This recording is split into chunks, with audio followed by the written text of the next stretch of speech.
পাবনার ৯ উপজেলায় একযোগে শুরু হয়েছে ভোটার তালিকা হালনাগাদ কার্যক্রম। শহরের চক পৈলানপুর থেকে জানাচ্ছেন সহকর্মী রিজভী জয়। রিজভী, সারা দেশের সাথে একযোগে কিন্তু পাবনাতেও যে ভোটার তালিকা হালনাগাদের যে কার্যক্রম সেটি শুরু হয়েছে এবং মাঠকর্মীরা প্রতিটি বাড়িতে বাড়িতে গিয়ে যারা নতুন ভোটার হতে চান এবং ভোটার তালিকা সংশোধন সংক্রান্ত বিভিন্ন কার্যক্রম কিন্তু করছেন। তো সেক্ষেত্রে আমরা এখন রয়েছি পাবনার চক পৈলানপুর এলাকার একটি বাড়িতে। সেখানে কিন্তু নতুন একজন ভোটার তার তথ্যাদি এবং যে কাগজপত্র রয়েছে সেগুলো দিয়ে ভোটার তালিকা হালনাগাদের কাজ করছেন একজন মাঠকর্মী এবং পুরো সদর উপজেলায় 40 জন তত্ত্বাবধায়কের আন্ডারে এখানে 200 জন মাঠকর্মী এভাবে কাজ করছেন। তো সেক্ষেত্রে আমরা একটি বিষয় এখানে জানিয়ে রাখা প্রয়োজন যে যারা কাজ করছেন সেক্ষেত্রে একটি গুরুত্বপূর্ণ বিষয় হচ্ছে ডিজিটাল জন্ম নিবন্ধন সনদ। তো সেক্ষেত্রে পাবনা পৌরসভায় গত কয়েকদিন ধরে এই কার্যক্রমটি বন্ধ রয়েছে।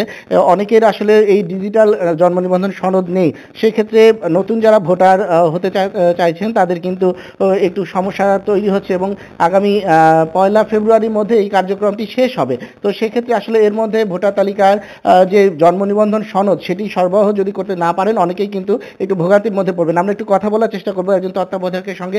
স্যার, এই কি অবস্থা, আপনারা কেমন দেখছেন ভোটার তালিকা?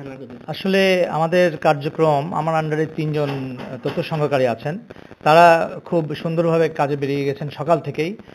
আমাদের এদের মধ্যে একজন আমাকে জানিয়েছেন যে এটা উনি 10টা পর্যন্ত কেবলই ফোন দিয়েছিলেন, উনি 10টা পর্যন্ত।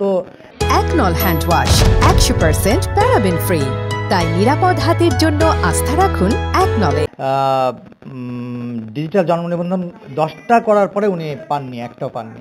তো সেই ক্ষেত্রে একটু হতাশাজনক ব্যাপারটা। যদি ডিজিটাল জন্ম নিবন্ধন পেতাম আমরা দ্রুত সময়ের মধ্যে এটা শেষ করতে পারতাম। ধন্যবাদ। আমরা শুনছিলাম যে কার্যক্রম কিন্তু চলমান এবং পুরো পাবনা জেলায় যে ভোটারের যে সংখ্যা সেই অনুপাতে কিন্তু মাঠকর্মীরা কাজ করছেন, একযোগে এই কার্যক্রম চলছে এবং সব ক্ষেত্রেই কিন্তু এই ভোটার তালিকার ক্ষেত্রে জন্ম নিবন্ধন সনদের যে সমস্যা সেটি রয়েছে। তো সেই বিষয়টি আসলে দেখভালের জন্য কর্তৃপক্ষের প্রতি অনুরোধ জানিয়েছেন মাঠকর্মী এবং যারা নতুন ভোটার হতে চান তারা।